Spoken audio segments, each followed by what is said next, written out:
Christ the King.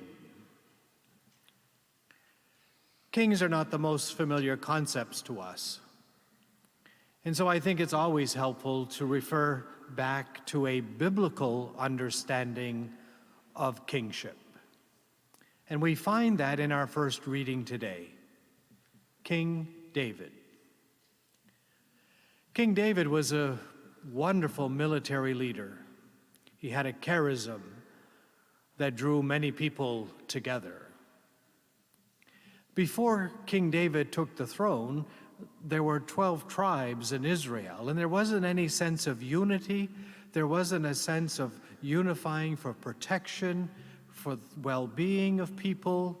It was dispersed. But David, with his charisms, with his military ability, with his political ability, with his religious ability, he was able to unite those tribes into one kingdom.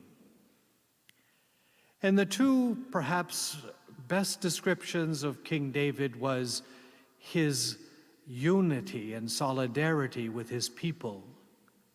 And second of all, that sense of being a shepherd of God's people. Certainly, we as Catholics are familiar with the Good Shepherd image. It has always been a powerful Catholic and Christian image. And so we begin there in terms of a biblical understanding of what a king should be, a solidarity with people and a shepherd of them. After King David, not long, everything fell apart. There were multiple kings, but most of them failed, or most of them succeeded for a brief time.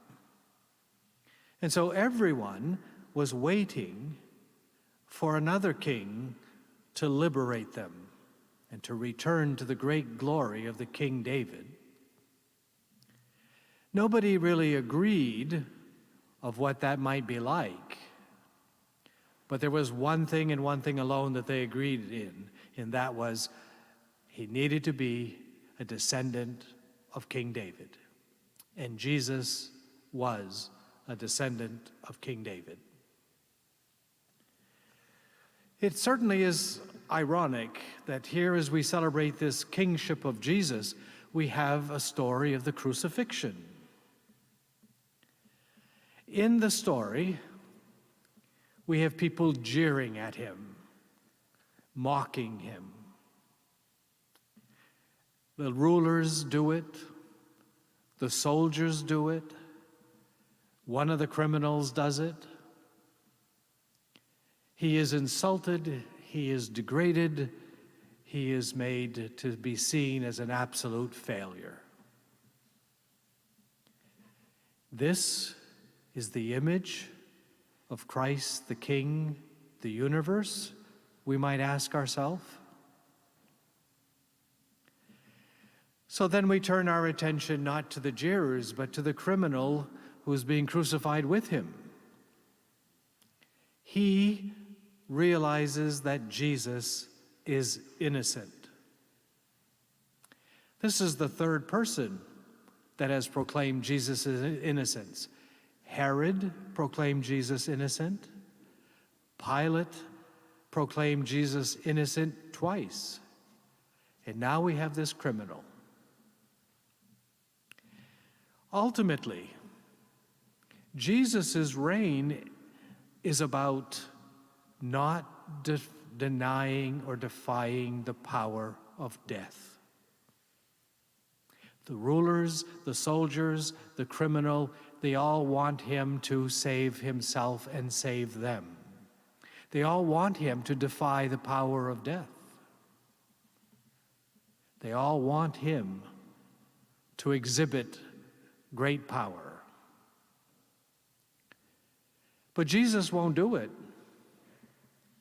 He's going to be obedient to his Father. He's going to be obedient unto death. He will not defy death because he will take on death as a self-sacrifice.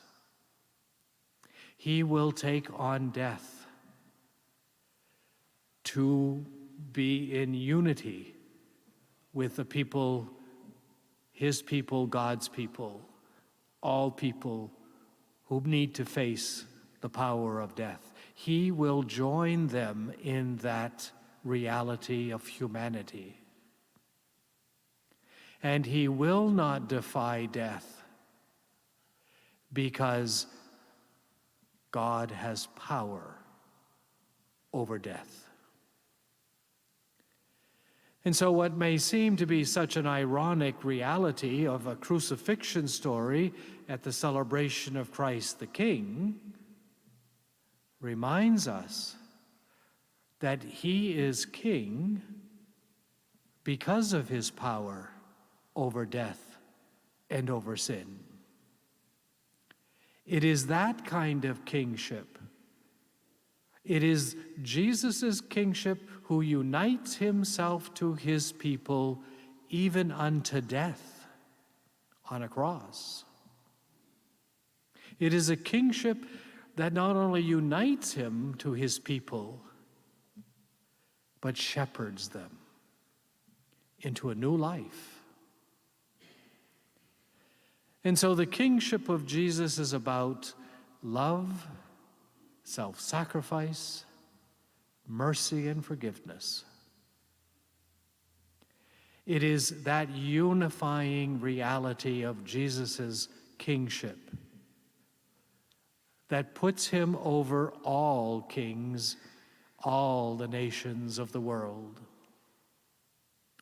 It is that power of the love of God that raises Jesus from the dead and makes him the perfect biblical king, the perfect king for us to gaze upon and to celebrate. We will not be able to defy death, but in recognizing our King, we will place our hope in the resurrection. We will place our faith in the resurrection because Jesus overcame death and sin by his life, by his death, and by his resurrection. So let us proclaim Christ as King.